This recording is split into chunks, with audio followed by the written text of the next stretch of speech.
Olá a todos e todas, sejam muito bem-vindos ao nosso curso.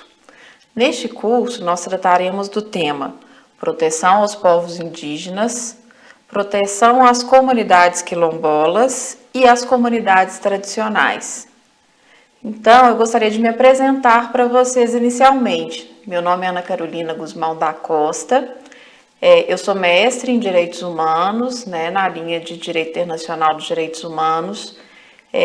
Possuo especialização também na área de estudos diplomáticos e também na área de direitos humanos. E, além de professora, eu também trabalho no governo de Minas com políticas públicas de direitos humanos. Nessas políticas, eu também trato das questões envolvendo os direitos humanos de povos e comunidades tradicionais. É um prazer estar aqui com vocês.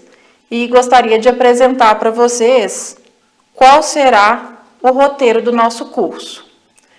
Então, o primeiro ponto que a gente vai tratar é povos e comunidades tradicionais. Logo após, nós trataremos da temática Convenção 69 da OIT e, posteriormente, direito das comunidades quilombolas e direito dos povos indígenas. Então, vamos iniciar com o primeiro tema, povos e comunidades tradicionais. Quem são os povos e comunidades tradicionais? Qual o conceito desses povos e comunidades tradicionais? São comunidades culturalmente diferenciadas, que se reconhecem como tal, quer dizer, que se autodeterminam como tal, que possuem formas próprias de organização social e ocupam e usam seus territórios e recursos naturais como condição para sua reprodução cultural, social, religiosa, ancestral e econômica. Outra questão muito importante no conceito de povos e comunidades tradicionais é a tradicionalidade, a tradição. São povos que têm tradições, que se perpetuam por gerações, geralmente até pela oralidade, É muito comum que essas comunidades tenham tradições próprias que vão sendo passadas de geração em geração pela oralidade. Essas comunidades tradicionais geralmente ocupam territórios tradicionais. O que são os territórios tradicionais? Qual é o conceito de territórios tradicionais? São os espaços necessários para a reprodução cultural, social e econômica dos povos e comunidades tradicionais. Então, isso aqui é um ponto importante. Não é só o local de moradia, é todo o espaço necessário para as atividades culturais, sociais, religiosas, tradicionais, econômicas dessa comunidade. Então, o cemitério quilombola muitas vezes integra o território quilombola. A área, por exemplo, que as comunidades utilizam para extrair produtos naturais, a gente vai falar um pouquinho aqui de comunidades extrativistas. Essa área também contemplaria o território dos povos e comunidades tradicionais. Então, a gente tem que entender que não é só o espaço da moradia, mas todo o espaço necessário para a garantia da tradicionalidade e da cultura das comunidades tradicionais. Aqui, o decreto número 6.040, de 7 de fevereiro de 2007, que traz para a gente esses conceitos, ele vai chamar a atenção ao seguinte: os territórios tradicionais devem seguir o que dispõe o artigo 231 da Constituição Federal, que trata do território indígena, e o artigo 68 do ADCT, o Ato das Disposições Constitucionais Transitórias, que trata do território quilombola. A gente vai falar aqui dessas duas especificidades ao longo do curso. E também o decreto traz para a gente um conceito importante, que é desenvolvimento sustentável, porque é importante que essas comunidades possuam práticas de desenvolvimento sustentável, de garantia de desenvolvimento ecológico, econômico, social e que também preserve a natureza para as futuras gerações. Então, esse decreto vem trazer para a gente esse conceito, que é um conceito muito próximo da Constituição também. O uso equilibrado dos recursos naturais, voltados para a melhoria de vida da presente geração e garantindo as mesmas possibilidades para gerações futuras.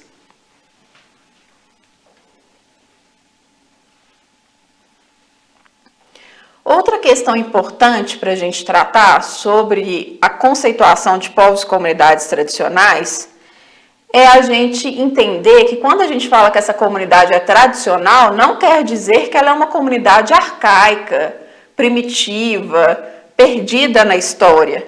Essas comunidades possuem dinâmicas próprias e elas estão em constante modificação, assim como qualquer sociedade, como qualquer comunidade.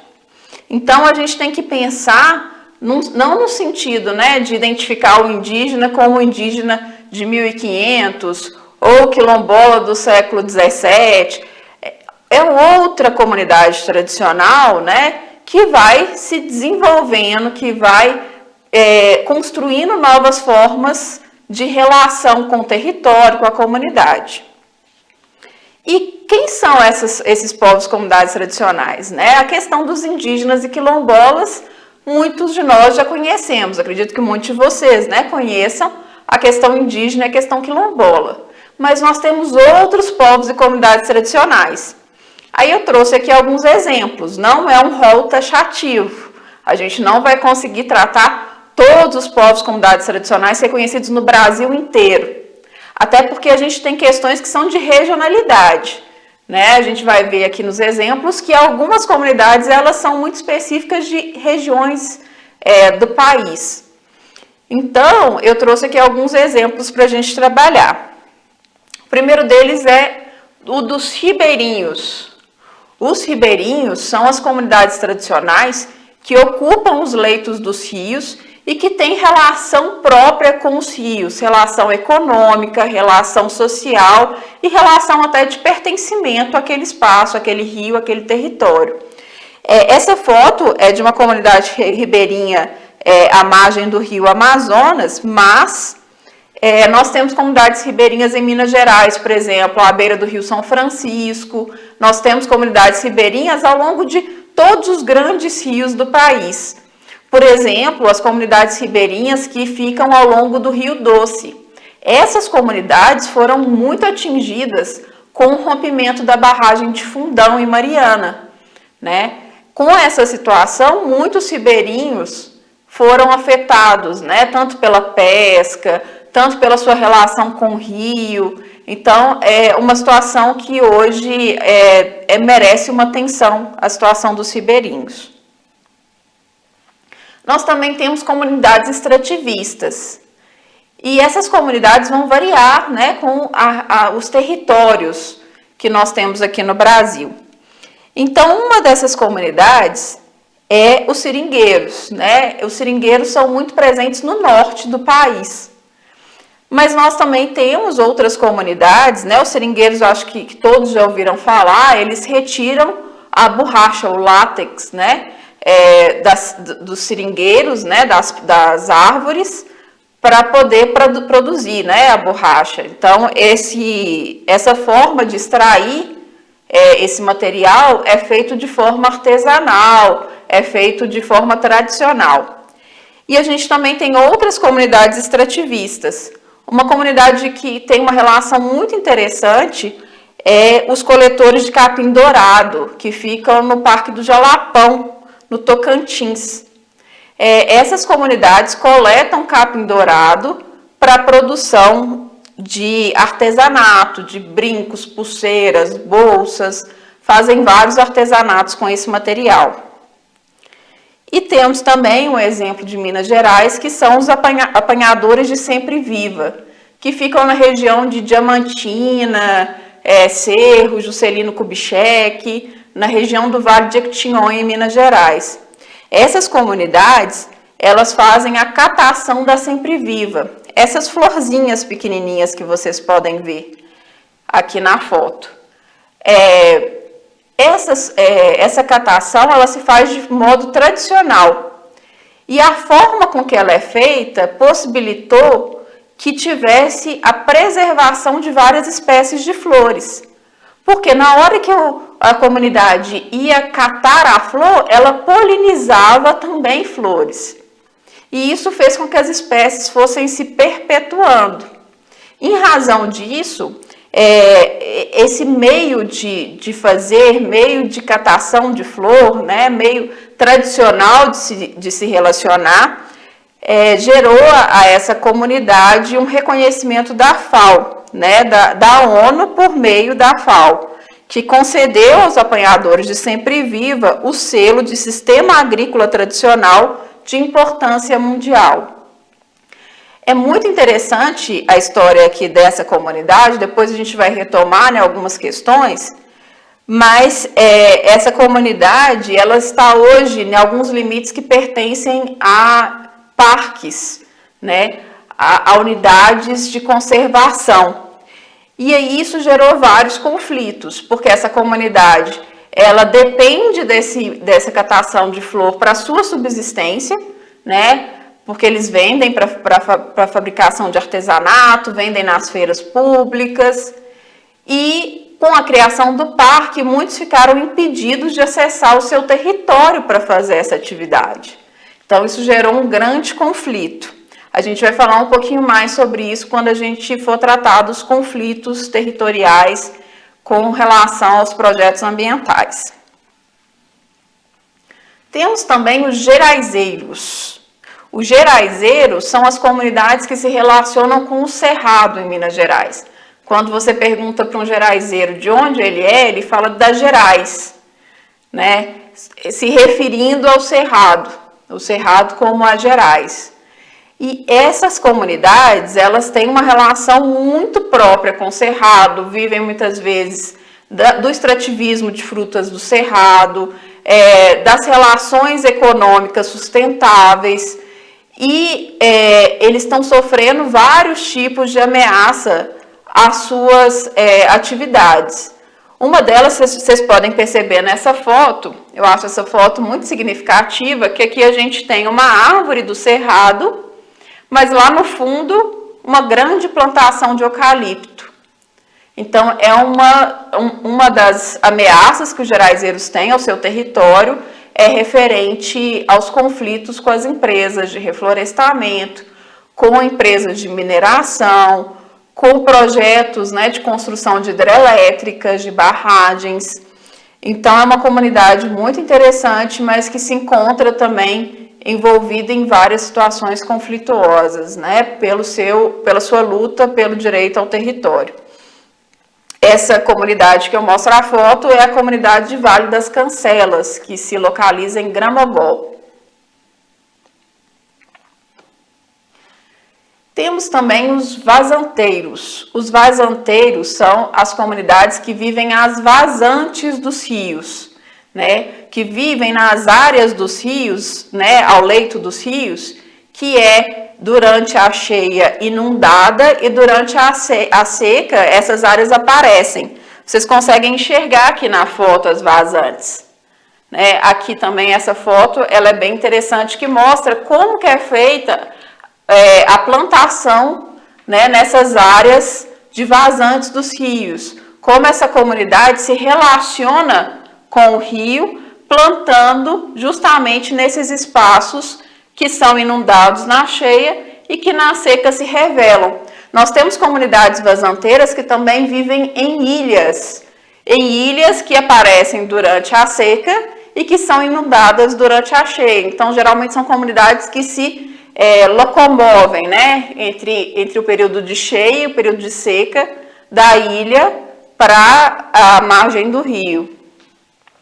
Essa comunidade é a comunidade de Maria Preta, se localiza em Itacarambi, em Minas Gerais. Temos também as comunidades caiçaras. As comunidades caiçaras são as comunidades que se relacionam com o litoral, com o mar. É muito comum essas comunidades nas praias do Nordeste e do Sudeste. Essa foto é de uma comunidade caiçara de Ubatuba. Essas comunidades geralmente vivem da pesca artesanal e têm uma relação própria com o mar. E essas comunidades, elas estão numa situação muito delicada em razão de ameaças decorrentes de empreendimentos turísticos, especialmente, né? Pousadas, grandes hotéis, que, né, buscam o espaço que a comunidade pleiteia enquanto território para a construção dos seus empreendimentos turísticos. Aqui temos um caso interessante também, que é o caso dos circenses. Aqui em Minas, os circenses são reconhecidos como povos comunidades tradicionais pelo Comitê Estadual de Povos e Comunidades Tradicionais. Mas esse reconhecimento não é nacional, então primeiro eu preciso fazer esse parêntese. As famílias circenses tradicionais são reconhecidas aqui. Claro que não grandes circos, grandes empresas de entretenimento, né? A gente não está falando desse tipo de circo. Aqui a gente tem uma foto do Circo Castelli, em Contagem. Essa foto ela é de uma reportagem que trata como que o coronavírus impactou na vida dos circenses. Todos os povos e comunidades tradicionais foram muito afetados, né, especialmente em relação à sua segurança alimentar. Passaram a ficar com fome, a vulnerabilidade, a miséria passou a se intensificar nessas comunidades, né, em razão do desemprego, da queda de produção, vários fatores. Mas os circenses foram especialmente afetados porque eles são da cadeia da cultura e dependem diretamente dos seus espetáculos para sua manutenção. E sem espetáculos, né, sem poder vender os seus produtos, geralmente vende a pipoca, a maçã doce, algum brinquedo, balões.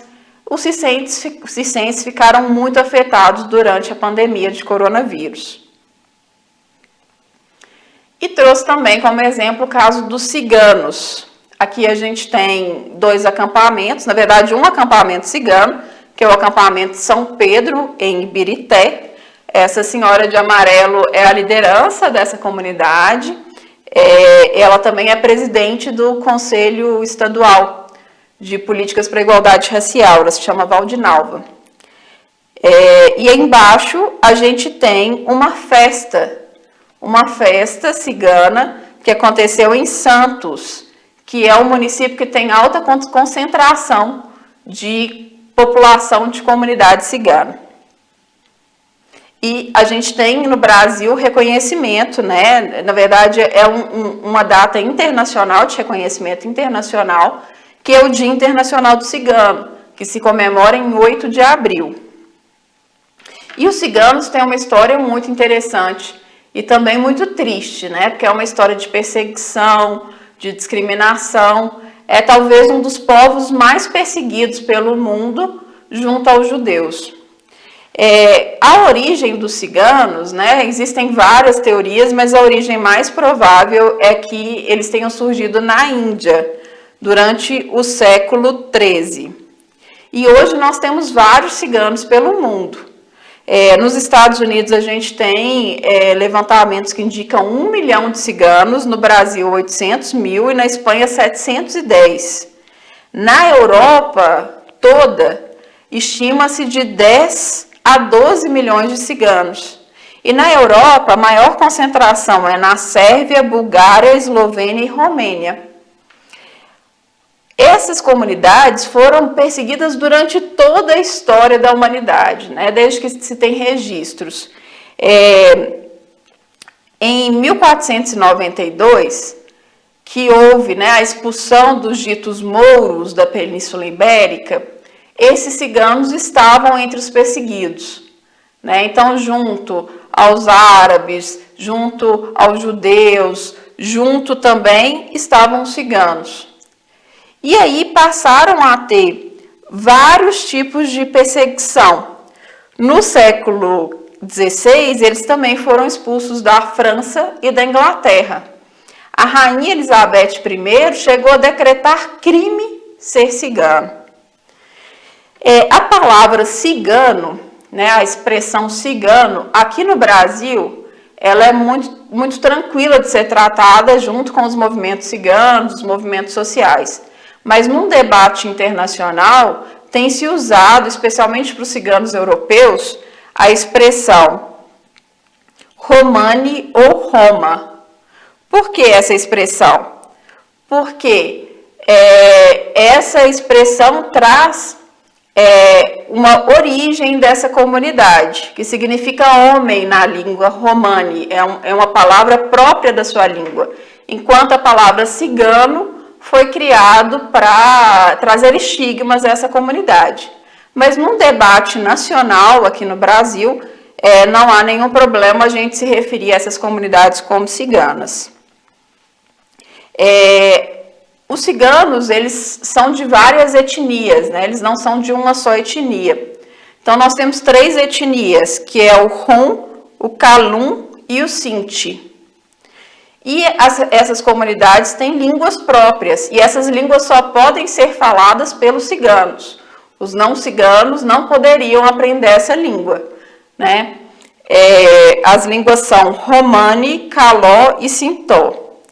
E a gente tem uma questão que é muito trágica também da história cigana, que é o Holocausto cigano, conhecido como Poraimus. Durante a Segunda Guerra Mundial, muitos ciganos foram executados, além dos judeus. Muito se fala, né, do Holocausto referindo ao genocídio dos judeus, né, ou a tentativa de genocídio dos judeus. Mas pouco se fala da questão cigana, né? Isso ainda é muito pouco tratado no debate internacional. E foram mais de 500 mil ciganos mortos durante a Segunda Guerra Mundial. Hoje nós temos o dia 2 de agosto como o Dia da Memória Cigana, onde esses mortos são lembrados. Essas comunidades ciganas, elas podem ser itinerantes, né? Elas podem ir de cidade em cidade, ou elas podem ser fixas. Hoje nós temos vários acampamentos ciganos fixos. Porém, muitos ciganos também continuam na itinerância. É muito importante a gente entender a questão da diversidade, porque talvez vocês imaginem os ciganos todos em volta de uma fogueira, com roupas coloridas, dançando, cavalos. Isso existe? Existe. Muitas comunidades têm essa tradição, mas nem todas, né? Então é importante a gente ver que há uma diversidade dentro do mesmo grupo, do mesmo segmento de povos e comunidades tradicionais. E essa itinerância, ela traz muitos desafios à política pública, que se aplica também aos circenses, né? Os circenses são itinerantes. Vocês já pensaram como que a gente vai garantir a educação cigana, a educação circense, se são povos itinerantes? Como seria isso? É uma discussão que na pandemia tem se feito, da educação à distância, mas isso não está ainda regulamentado, não se tem esse apoio. Da mesma forma, o acesso a políticas da assistência social, que são políticas territorializadas, né, no município, da saúde. Como nós vamos garantir uma atenção de políticas públicas sem violar os direitos das comunidades itinerantes, respeitando a tradição dessas comunidades? É um desafio. E como são reconhecidos esses povos ou comunidades tradicionais? Primeira questão é que um elemento essencial para esse reconhecimento é a autodeclaração, a autodeterminação, né? A comunidade se autorreconhecer como tal, se autorreconhecer quilombola, cigana, vazanteira, ela se autodeterminar. Isso está estipulado na Convenção 69 da OIT, que será inclusive o tema da nossa próxima aula.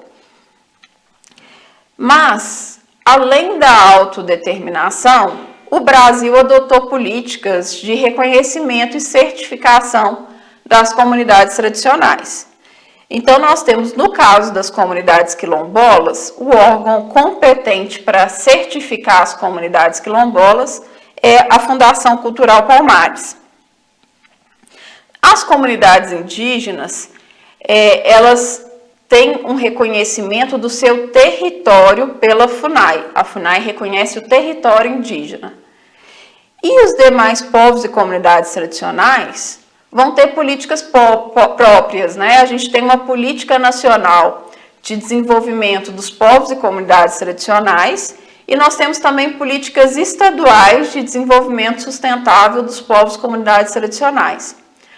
Eu trago como exemplo a política de Minas Gerais, que existe em Minas um comitê estadual de povos e comunidades tradicionais que integra essa política de desenvolvimento sustentável dos povos e comunidades tradicionais, e esse comitê, ele é competente para emitir certificação dos povos e comunidades tradicionais, para poder declarar um reconhecimento público a esses povos. Bem, agradeço a presença de todos vocês, né, nos assistindo nessa aula, e me despeço até a próxima aula, que nós trataremos sobre a Convenção 69 da OIT.